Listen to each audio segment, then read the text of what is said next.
Hi, everybody. This is Jim Rohn. Over the years, I have repeatedly encouraged people in search of the good life to make use of a journal. Invariably, at the conclusion of a seminar, a number of people are sufficiently inspired by learning of the effect journals have had on my life to start using one of their own. Unfortunately, inspiration and enthusiasm quickly fade in the face of all those blank pages. Instead of finding new answers to life, the journal seems to open a floodgate of new questions, such as, what am I supposed to write? Should I only write about business events? How often should I be writing? What kind of journal is best? Does spelling count? The purpose of these tapes, then, is not only to explore the incredible value of recording your life's experiences, but also to examine the endless uses and methods of keeping a journal. Hopefully, by the conclusion of this program, your questions will have been answered, and you will be confidently embarking on a new adventure in achievement with the vehicle of pen and paper. The first thing to understand about a journal is that it's your book. And because it is yours, you must be the one to select the size and style you feel most suits your needs and personal preferences. Like a favorite armchair, a journal must be comfortable enough that you will want to go to it often. You may, in fact, find yourself experimenting with a variety of journals over the years as your needs and tastes change. During the past 25 years, I'd be willing to bet that I've tried almost every conceivable system of capturing ideas on paper, from loose-leaf binders and file cards to dime store notebooks and hardbound volumes. I've had big journals and little journals, journals with lined pages and journals with blank pages, all of which met a certain need at a certain period in my life. And believe me, you too will undoubtedly go through half a dozen different methods over the years, and that's to be expected. As you continue to grow and develop, you will soon discover that last year's systems won't likely meet this year's needs. You see, one of the keys to success is flexibility. We must always be on the search for more effective methods to facilitate and accommodate new ideas. But let's face it, in the beginning, the only thing that matters is that you develop the journal habit. The journal we've included with this tape program may or may not be exactly what you're looking for, but just start using it. Like ordering Chinese food for the first time, the only way to find out which dishes you will or will not like is to try a few. By using this journal to get you started, you will not only develop the journal habit, but you will also discover in the process of using it what you like or do not like about it. Then when you've finished, you can always look for a journal that is more tailored to suit your specific needs. And I would suggest that when you go to buy your second journal, that you take the time to get just the right one. Remember, the use of anything received will always be in direct proportion to how it makes you feel when you use it. The color and material of the binding, the texture of the paper, the width of the lines or the absence of lines are important considerations. If you feel lines tend to restrict your creative flow, then go with blank pages. If you feel uncomfortable with blank pages, then choose line pages. Hey, it's your book. Make sure it reflects what you are. My latest journal is a leather-bound volume for which I paid handsomely, but it's worth every penny I spent. The richness and the smell of the leather in themselves are enticing. It's enjoyable just to hold it in my hands. And, too, it's important to me to know that unique ideas are being stored in a suitable place. Somebody once asked me why I pay as much as I do for an empty book, and my answer was simple. I intend to put something valuable in it. Let's face it, you wouldn't store precious gems in an empty cigar box. So why put a $1 million idea in a 10-cent book? Just one bit of advice, however. Bear in mind that a journal should be capable of going wherever you go. A journal that requires more space than your briefcase permits or more room than your desktop allows for you, more often than not, it will be left at home, gathering dust instead of thoughts and cobwebs instead of observations. But let's get to the heart of the matter. Buying a journal is the easy part. The real challenge lies in filling it up. And that's what we want to deal with now. What should go into a journal if it is to have meaning and value in your life? Perhaps the best way to answer this question is to consider the purposes and functions of a journal. Once the matter of why we should write is clear, then the what we should write will become immediately apparent. There are so many functions performed by a journal that I could conceivably spend the remainder of this tape and a half a dozen others discussing them. But since more important than listening to my reasons for why you should be keeping a journal is getting busy actually using your journal, I'll try to limit the list and merely highlight some of the majors. One of the unique characteristics of a journal is that it offers you an effective way to figure it all out. To figure out life, to figure out people, to figure out business dilemmas, and most important of all, to figure out yourself. There is something magical about writing down a problem.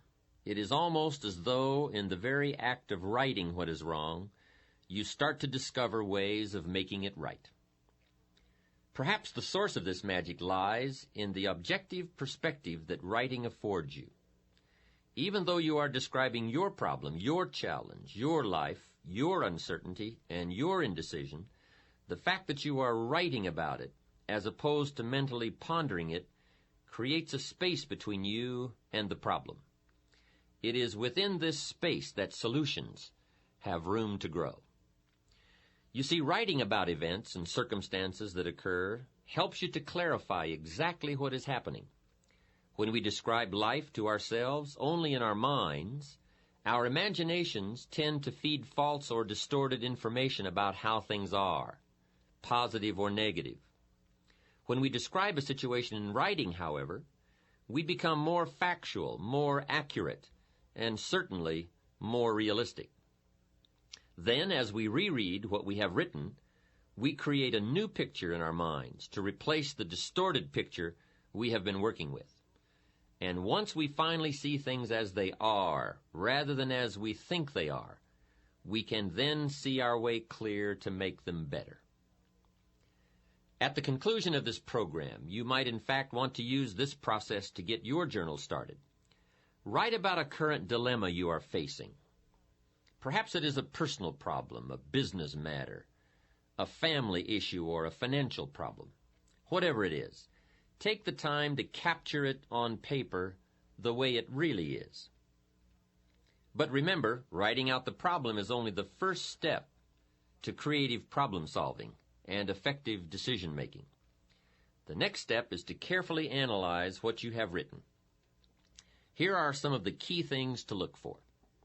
First, exaggerations or distortions of the truth. Are you really telling it like it is? Take another look. Perhaps your concern is making it seem worse than it is, or your enthusiasm is making it seem better than it is. Second, a tendency to blame circumstances or someone else for your problem instead of seeing yourself as the cause. You see, most of our difficulties are the result of either failing to do what we could have done or in doing in haste what we should never have done. Third, a tendency to expect circumstances, or still worse, other people to change in order for your problem to be solved. Let me remind you one more time that things get better when you get better. Passive hope never has and never will improve human circumstances. And finally, look closely for weak points in the obstacle where you might attack to bring that obstacle to its knees. Remember, David slew Goliath with but one small stone. It usually doesn't take much more than a few minor adjustments in either our attitude or our action plan to solve a major problem. Essentially, you must learn to view your problems like a scientist who puts tiny organisms on a slide. Examine your circumstances through the lens of the microscope of truth to see their real nature, their real perimeters, and their real composition.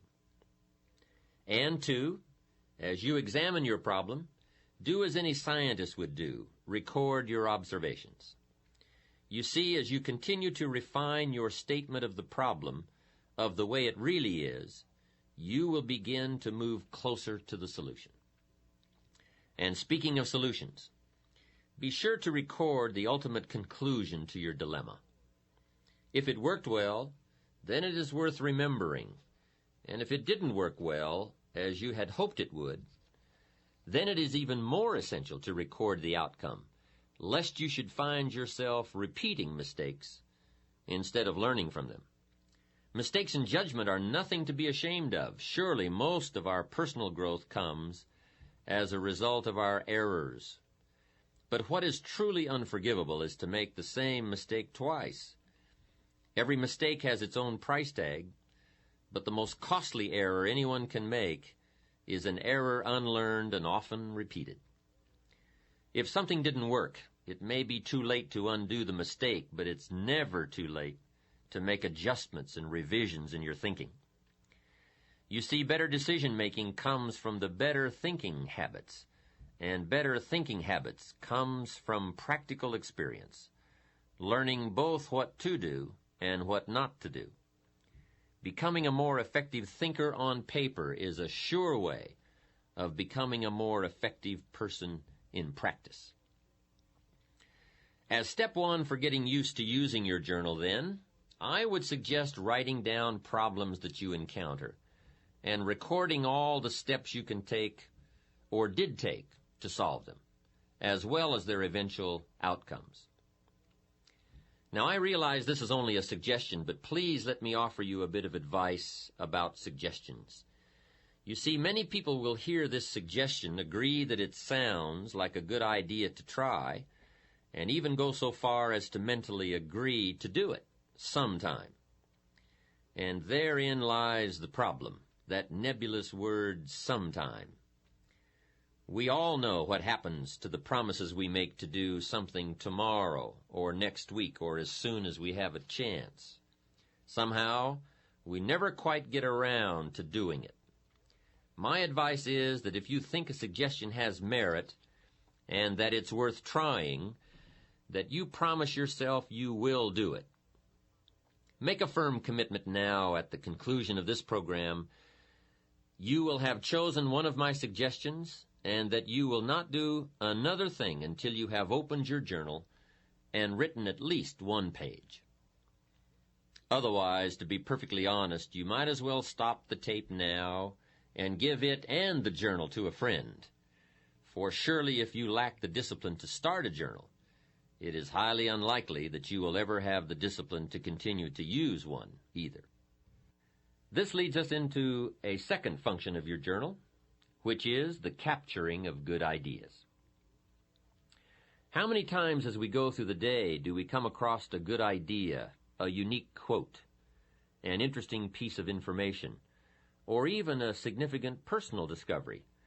And each time we do, we mentally say to ourselves, I must remember that. Now, I'm willing to admit here that the human mind is a remarkable thing, but I also know from experience that the human memory leaves a lot to be desired. I think Emerson captured it best when he made this statement. I suppose that every old scholar has had the experience of reading something in a book which has significance to him, but which he could never find again. Sure he is that he read it there, but no one else ever read it, nor can he find it again, though he buy the book and ransack every page. How true. What we do not somehow capture today is lost forever. There are a lot of things in life that we can trust, but my experience has taught me that the human memory is most definitely not one of them. There are so many sources of insight and inspiration all around us. Good ideas flow in abundance from sermons and lectures, from books and magazines, television documentaries, business meetings, and conversations. But obviously, for you to capture the ideas, it is essential, as I mentioned earlier, that your journal always be at your side. I remember one time attending a church service in Carmel, California. The sermon that Sunday morning was excellent, so I opened my journal and started taking notes. But out of the 400 people in attendance that day, guess how many of the others were taking notes? Not one. So there I was, taking notes in my journal from this sermon, and pretty soon the people around me were starting to give me strange looks. Out of the corner of my eye, I could see them nudging one another and whispering. I felt like some kind of spy. I could almost hear them saying, "He's going to get out of here with some of this stuff."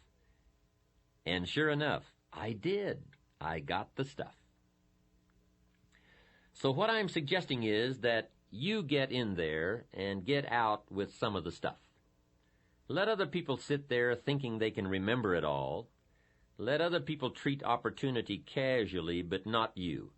I would ask you to treat it seriously. Let other people wonder at the end of their lives where it all went wrong, but not you. Let other people play while you work, fool around while you study, soak up the sun while you soak up ideas. 10 years from now, they'll still be trying to figure out how to pay the bills, or wondering why their marriage isn't working out, or why they don't seem to be getting ahead professionally, but not you. Life always rewards the serious students for their labors. So, since we all know that it's nearly impossible for most of us to remember the exact phrasing of an inspiring line, or the specific details of a business conference over an extended period of time, we've got to get serious about capturing it now. Generally, if we wait until the end of the day to describe events and happenings and conversations in our journals, the specific details have already escaped us. At best, we are left with scattered fragments, and it's hard to build an exciting future from mere bits and pieces of the past and present. So I would encourage you to get it all down as it comes your way. Financial ideas, personal development ideas, time management ideas, family ideas, business ideas. Everything you have the good fortune to come across. If an idea is worth listening to, worth reading, worth remembering, then it is also worth capturing in your journal. And there are many reasons for making the effort to capture good ideas, not the least of which is the fact that the simple act of writing something on paper helps to etch the idea more firmly in our conscious minds. To hear it, or see it, or read it is one thing. To take the time and make the mental effort to capture it with paper and pen is so much more. Second, every idea has its time and place. As Victor Hugo once wrote, there is one thing stronger than all the armies in the world, and that is an idea whose time has come. Perhaps the ideas you capture today will not have any specific meaning or purpose in your life at this moment, but ultimately at some future point in time when you march into battle, the armory of ideas you have carefully and conscientiously assembled over the years will serve you well. Here's another interesting phenomenon about ideas. As we collect a variety of thoughts on any given theme or subject, there is a tendency for these individual ideas to come together and form themselves into a whole new idea, much as the single flakes of snow, when gathered together, can be formed into snowballs and snowballs into snowmen. Or perhaps a more graphic example would be that of the igloo, which is, after all, a dwelling built entirely of tiny snowflakes, which have been compressed by their weight and frozen together over a period of time, such that whole blocks of them may be cut out to build a structure.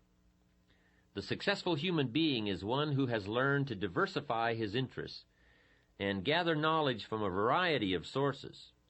Gather enough good ideas in one area of life, and you will form a solid block. Gather enough solid blocks together, and you can construct a whole new life. But be aware of one thing. The mental storage bank of good ideas is very much like the bottom drawer of our desks or the extra drawer in the kitchen. that holds a collection of valuable items gathered over the years, none of which can ever be found when we go to look for them again because of the chaotic manner in which they were stored. We pour information into our mental computers much like we dump old letters and store coupons into the extra drawer, helter-skelter, and hence irretrievable. One of the first things we attend to when setting up a new business is the development of a filing system for records so that we can easily locate information whenever needed. When we move into a new home, we carefully pack all of our possessions in clearly labeled boxes so that we can find something again in a hurry if needed. But when it comes to facts, to ideas, to observations, we have no system, as though they are incidental rather than essential to our better future. Your journal, then, provides you with the means of logically assembling and storing the pieces of information that come your way. Now, there are many ways to assemble the data in your journal for easy reference. For example, you might find it helpful to keep an index at the back of each volume so that you merely list the highlights of your entries so that your index might read like this: Financial Ideas, pages 5, 53, 96, and 104. Or, Ideas for Increasing Company Efficiency, pages 46, 82, and 111. At one time, I used to keep 3 journals, one for personal observations, one for business notations, and a third for creative ideas for a book I was writing. Of course, it didn't take me long to discard that system. Carrying 3 journals around the world is no easy task. Then I tried using 3 colors of ink in the same journal, so that at a glance I could focus on any one of the 3 areas. While it was certainly easier carrying 3 pens than 3 journals, it was still somewhat of a cumbersome system. When the ideas are flowing fast and furious, you don't always have the time to search for a red, a green, or a blue pen. The method I finally settled on was setting aside certain sections of my journal for specific uses. For example, at the back of my journals I have a separate section for recording my goals, for listing interesting quotes, and for thoughts on new speech material. Perhaps you may want to set aside part of your journal for specific ongoing projects or interests that you feel might warrant a section of their own. Choose one of these methods or devise a new one, but make sure you set up some kind of system. Remember, failure more often than not is attributable to lack of information about how to succeed. Each of us has the capacity to seek out the information we require to achieve our goals. Unfortunately, we do not all have the discipline required to gather the data systematically so that the raw material is easily accessible and ready to be put into practical use the moment opportunity presents itself.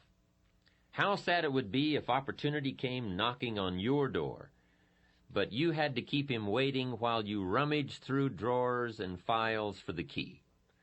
Undoubtedly, by the time most people have finally located the key, opportunity has long since become impatient and gone on to knock on the door of someone else. Next, by taking the time to capture and assemble information in our journals, we now have the added benefit of being able to review these ideas whenever we wish. You don't have to run back to the library to reread the book you borrowed last year, or call a friend on the phone and try to reconstruct the conversation you had last month. If you've captured the essence of the conversation or the highlights of the book in your journal, it will always be there for you to refer to. And here is the key point. For your journals to have their greatest value, they must be frequently reviewed. You see, writing in journals is merely a way of capturing information, but it is by rereading our journals that we begin the process of translating information into practical knowledge about ourselves, our environment, our relationships, our businesses, our financial affairs, our dreams, and our own better future. I would strongly urge you to set aside a day each week or at the very least each month, to review your recent entries. And then once a year, take all of your journals off the shelf and read them from cover to cover. What you read will probably make an incredible story of personal growth. You see, more than anything else, a journal is a place to document the development of your own life. It is a textbook of self-discovery and self-awareness. In fact, sometimes what you don't write can be as revealing as what you have written. A friend of mine recently shared with me the discovery that in rereading her journals, she realized that everything she had written centered around other people's lives, their accomplishments, their failures, their dreams, their needs. I finally realized, she said, that I had spent most of my adult life as a mirror reflecting everybody else's existence, rather than as a human being living a life of my own.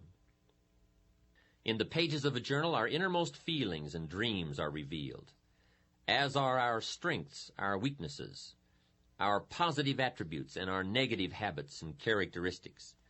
If not in the words themselves, then at least between the lines of what we have written are the shadows of self-doubt, pride, envy, jealousy, and anger. Just as actions speak louder than words, so too will journals often say more than what we have written. A journal, then, should also capture your observations and reactions, for somewhere between what we see and what we do will be revealed what we are. Capture on paper the events, the circumstances, and happenings of your life. Describe the near miss you had while driving to work on the freeway. Outline your observations of people's behavior at the office party. Paint the picture of your day at the beach, the pounding surf, the soaring gulls, the distant sails. And then, when you have written about what your eyes have perceived and your ears have heard, go one step further and describe your feelings, your emotional responses to life. Describe your feelings when you learned that John got the promotion that you felt was rightfully yours, or when you learned that Sally is getting married next month to your ex-husband. Describe it all. Don't miss any of the events of your life. Capture the joy of your victories as well as the agony of your defeats. And remember, it doesn't have to be a monumental occurrence to be worth capturing. Truly, most human lives consist of and evolve around minor happenings. So even a minor event and your response to it can have a major impact on how your life turns out. You see, part of the human experience, perhaps the most important part, lies in learning to translate these events which occur outside of us into words and emotions within our inner worlds. The better we become at describing what goes on around us, the better we will be able to understand some of the conflicts and turmoils which take place within us. Cause and effect always go hand in hand. Trying to understand or deal with the effects without a clear picture of the cause is a rather hopeless situation to be in. Remember that all human emotions are effects which can be traced back to particular events or causes. A better understanding of events will always give us a clearer picture of the effects we may be experiencing. Also, on the subject of events and feelings, you will find as you begin to open up and really tell it like it is, that your journal becomes an excellent, empathetic friend, one who will listen to all you have to say about your joys, your pain, your fears, or your concerns. And I would strongly urge you to get these emotions out of your head and onto the page. For powerful negative emotions are diminished by writing, and powerful positive emotions become explosive. You see, writing about your fear reduces its strength, and capturing your excitement magnifies its power. And feel free to say it all. These are your private collections, your personal recollections. They are not going to be read aloud at the next staff meeting, used in court against you, or published in the New York Times. Write freely. Don't let anything inhibit your flow of your thoughts. Write in half sentences. Break all the rules of grammar and punctuation if you choose. Draw pictures, make diagrams. Anything goes. Neatness doesn't count, and neither does spelling. This is one place where you should feel free to say it all, and say it as you wish. By the way, if you feel uncomfortable abandoning the rules of your 8th grade English teacher, then this too should tell you something about yourself. Hey, you are even free to do the worst thing of all. Use somebody else's words. Glue in newspaper articles, cartoons, quotes, whatever you wish. No one is going to give you an F for plagiarism in your journal. There is only one suggestion I would offer concerning the format of your journal, and that is to record the date, time, and location of each entry. Not only will this provide you with a means of measuring your progress, your growth trends, the different phases of your life, and your changing attitudes, but where and when you write can in themselves provide interesting revelations. A man wrote to me several months ago to share such a discovery he made from his journals. It seems that in reviewing his writings of the past year, he had noticed a definite negative pattern emerging. Every entry on a Wednesday afternoon or evening outlined thoughts of self-doubt, discouragement, and uncertainty about the direction he was headed in. It did not take long for him to track down the source of those defeating thoughts. Wednesday was the day when he had lunch with 2 colleagues from his former place of employment. To test the validity of his theory, he flipped back to the Wednesdays when, due to illness, vacations, or business matters, the luncheons had not taken place, and sure enough, there were no negative entries on those particular days. Having reached the conclusion that these luncheons were costing him far more than the price of the meal, it did not take him long to take the necessary steps to solve the dilemma. Others have discovered such interesting tendencies as writing about personal concerns while at the office and business matters at home, or feeling particularly inspired and eager before leaving for the office in the morning, and completely exhausted and enervated by 10 a.m. Remember, everything affects everything else. Your environment, your associations, your family, your friends, even your occupation has an effect on you. So, too, do the books you read, the television programs you watch, and the conversation you engage in. But influencers are often very subtle, making it difficult to detect the effect they are having until the damage is done. Like tiny little holes in a tire which can go undetected for hundreds of miles, the little pinpricks of subtle negative influences will eventually leave you just as deflated after a while. Your journal then becomes like a photograph album, capturing moments in your life. The only difference is that a photograph album, kept for many years, reveals physical changes in yourself and your environment, while journals over a period of time reflect mental changes within yourself and about your environment. But perhaps the most important function your journal performs lies in the area of communications. First and foremost, your journal gives you a chance to talk to yourself and to hear what you are saying about your life, your future, your relationships, and your goals. As you begin to develop the habit of writing down your problems, recording your observations, emotions, and reactions to life's events, you will undoubtedly find yourself both posing and responding to a whole new set of questions about your past, present, and future. Why did I say that? Why does he always make me feel that way? If I follow this course, where will I be 5 years from now? As you begin to both ask and answer yourself on paper, you will be amazed at the incredible leaps in personal understanding and self-awareness you will experience. And remember, any positive change which occurs within you will ultimately manifest itself in a positive result outside of you, in your social or professional world, your attitude, your bank account, your habits, and even your appearance.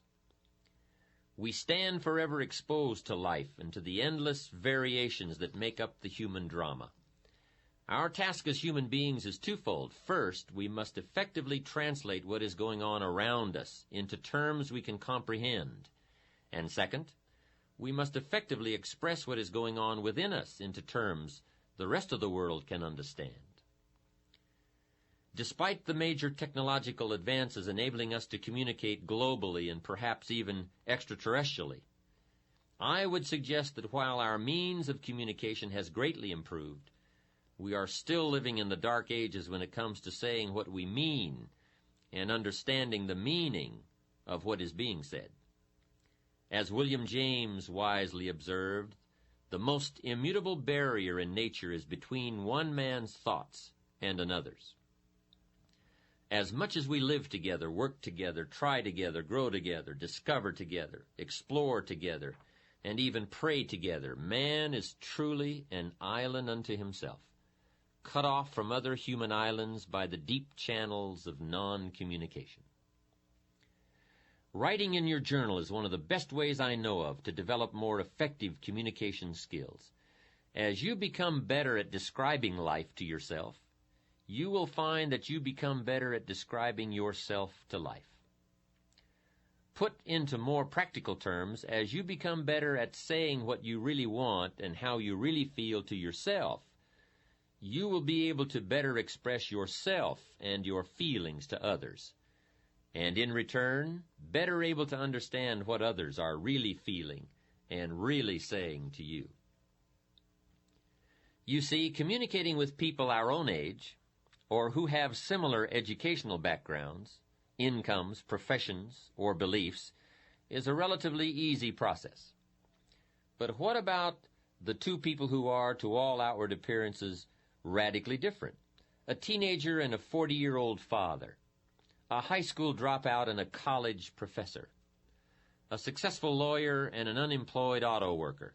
Now the real challenges of communication begin to manifest themselves. But they are challenges that using a journal can help us overcome. You see, regardless of the differences in our outer worlds, inside human beings are all basically alike. We've all known sorrow, maybe not from the same event, but we've all experienced the emotion. We've all known the joy of achievement, perhaps in different circumstances, but certainly the same feeling. Regardless of our outward differences, those basic human needs and emotions will always provide a common ground or build a bridge for effective human communications. You see, by the time we have reached adulthood, most of us have experienced almost every aspect of the human drama in one form or another. The problem is that most of the experiences have gone right on by us. We have never taken the time to capture them, to ponder them, to analyze how we felt at that time, how we responded to others while we were in those circumstances, or what our priorities and needs were during that period in our lives. Suppose, however, that you took the time to capture the events and happenings of your life on purpose with paper and pen, so that you always had a wealth of experiences from which to draw. Imagine now what an incredible impact this awareness could have on your life, how it could help to bridge the gap between you and your children, your clients, your associates, your neighbors. You see, if you will but take the time to capture how it is for you at any given point in your life, then you will always be in a position to relate to how it might be for someone else at this moment in their lives. The situations might be different, but the basic needs and emotions never are. We don't have to dress alike or go to the same schools or be the same age or sex to feel the same way. Use your journal then as a textbook for life. Use it to capture the full range of human emotions that you continuously gather from your experiences. I promise you that if you will take just a little time to capture your experiences, the end result will more than repay you for the time you invest. Now here's another question frequently posed about using a journal. The question is, how often should I be writing?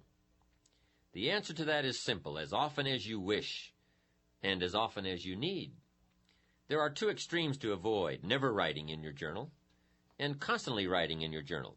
In the first instance, you will be participating in life without capturing it, and in the latter case, you will be capturing life without participating in it. Life should be a delicate blend of both observation and action. And let me stress again that the first discipline to be mastered in using a journal is to develop the habit of always having it with you. If you do not open it for weeks at a time, that's okay. Just get into the habit of carrying it. Without much effort on your part, plenty of opportunities for putting it to use will present themselves. Also, the simple act of carrying your journal speaks to the world. It says, "I am a conscious observer and participant in life's events." When you present yourself to life as a serious student, life will respond by providing you with an endless opportunity to learn and grow and develop and enhance any and all aspects of your life. Remember, no tape program, no book, no seminar, and no encouragement from me can help you to develop the discipline to use your journal. Experience has taught me that the most I can hope to do is trigger your interest and enthusiasm. Recently, I had the chance to address a group I had spoken to several months before. The last time I had been with them, I had given one of my all-time best speeches on the importance of thinking on paper, with a particular emphasis on using a journal. They were an enthusiastic and responsive group, and it appeared from the many letters and cards that flowed in after my speech that my ideas had been particularly well received. However, just after I was introduced the second time, I asked the group one question: how many of you are now using a journal? I am sad to report that out of a group of almost 500, only a few hands were raised. The rest of the audience exchanged sheepish glances, much as you might give your doctor when he asks you if you have cut down on smoking. The mysterious workings of the human mind never cease to amaze me. We all know what is good for us. We all know that it will keep us healthy or happy or prosperous, but somehow we fool ourselves into believing that we'll start tomorrow. Tomorrow I will buy that book and read it. Tomorrow I will go on that exercise program. Tomorrow I will speak to John about that problem. Some people will actually listen to this tape, agree that keeping a journal could indeed change their lives dramatically, and yet never get around to writing the first page. But don't let that be you. I assure you that by the time you have finished listening to this program, the only thing that will stand between your intent and your accomplishment will be your ability to discipline yourself to get started. And believe me, once you get started, once you make the effort to begin, once you develop the journal habit, you'll be giving your own lectures to friends and associates about its rewards. In the final analysis, whether you decide to start a journal, and still more important, whether you exercise the discipline to use it, the decision and the action must come from inside you. No wise counsel from any source will ever replace the intensity that comes from a personal commitment to excellence. It is often said that reality is the best beginning, and perhaps it might also be the best beginning for your journal. One of the first entries you will want to consider making is a complete account of how it is for you right at this moment in your life. What's got you turned on? What's got you turned off? How is it going at home, at work? Are you happy, frustrated, excited, perplexed, worried, doubtful, or any or all of the above? You may want to write a brief description of how it's going in each area of your life, and honestly tell it like it is. Perhaps in your writings you will uncover a particular void in your life that needs to be filled, or a major obstacle that must be tackled if things are to work out for you as you want them to. Use your journal to then chart out a course of action to eliminate whatever is standing between you and your better future. Examine your progress. Outline the steps you've taken or could still take.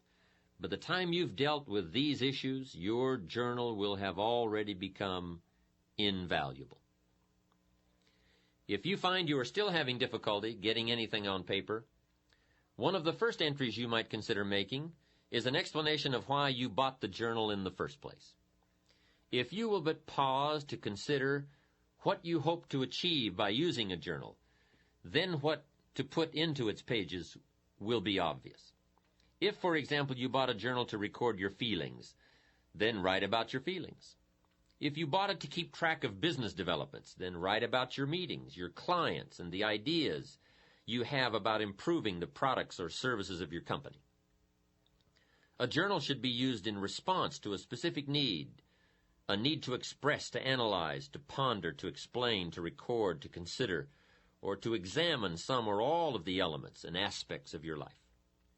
And remember, there is no correct set of procedures for keeping your journal. Journals are as unlimited in possibilities as are the individuals who use them.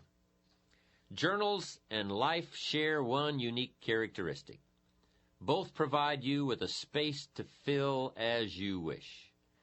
And for those who are not yet sure how they wish to fill life's spaces, a journal offers you a chance to paint mental pictures of the limitless paths you could travel.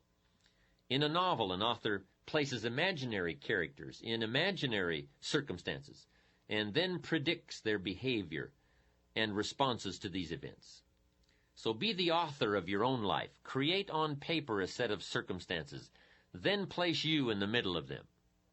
How would you feel about doing that? What would it be like to live in that city? Being there, how would you feel having those responsibilities or those freedoms? Pick a direction and travel with your imagination to new environments, to new positions, to new opportunities. Create on paper an ideal job, describe an ideal relationship, state an ideal income, outline an ideal code of personal behavior, design an ideal lifestyle. Then take your dreams and transfer them into written goals with priorities and deadlines. List the specific steps you must take in order to achieve them, and then write out a detailed plan of action. Take your dreams for your mind to the page, and then take them from the pages of your journal and make them happen in your life. Learn to paint these mental pictures, and then, like an artist, create something of substance on the canvas of your life, using all of your available resources. Add new color, new depths, new dimensions, new meanings to where and who you currently are by exploring where and who you still can be. Set yourself free and explore the possibilities of life with paper and pen. There's no risk involved. You cannot fail. Stretch yourself mentally, expand your inner horizons, and you will find that life will respond in kind by presenting you with new opportunities and associations, new experiences from which to grow and learn, and new circumstances in which you will become more than you had previously dreamed possible. Remember the advice of Napoleon Hill, who wrote that whatever the human mind can conceive and believe, it can also achieve. Ponder also the biblical suggestion that as a man thinketh, so he becomes. And know without the shadow of all doubt that whatever you create on the pages of your journal, you can, with enough belief, commitment, discipline, and desire, create in your life.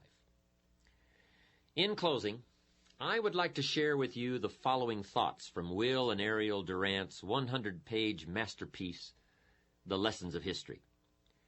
Civilization, they wrote, is not inherited. It has to be learned and earned by each generation anew.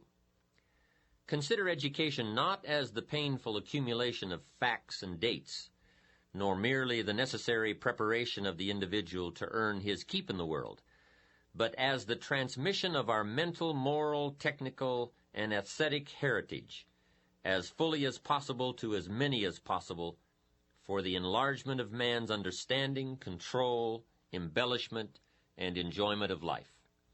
If a man is fortunate, he will, before he dies, gather up as much as he can of his civilized heritage and transmit it to his children. And to his final breath, he will be grateful for this inexhaustible legacy, knowing that it is our nourishing mother and our lasting life. Gather up all you can, the hopes, the sorrows, the lessons, the friendships, the achievements, and the disappointments. Gather it all that it may teach you, and in turn that the lessons you have learned may become perhaps part of the legacy that you leave behind for your children and indeed the world at large. Let your journals capture your personal history, and in doing so, they add to the history of all mankind and to our collective heritage. Truly, the most valuable treasure anyone can leave behind is the knowledge they have acquired in their one lifetime. It has been suggested that what we are, a unique creation of unlimited possibilities and potential, is God's gift to us, and that what we do with all that we are, the works we do, the lives we enrich, and the contributions we make, are our gifts to God. May your life be devoted to becoming all that you can become, and may your journals capture every moment of the adventure.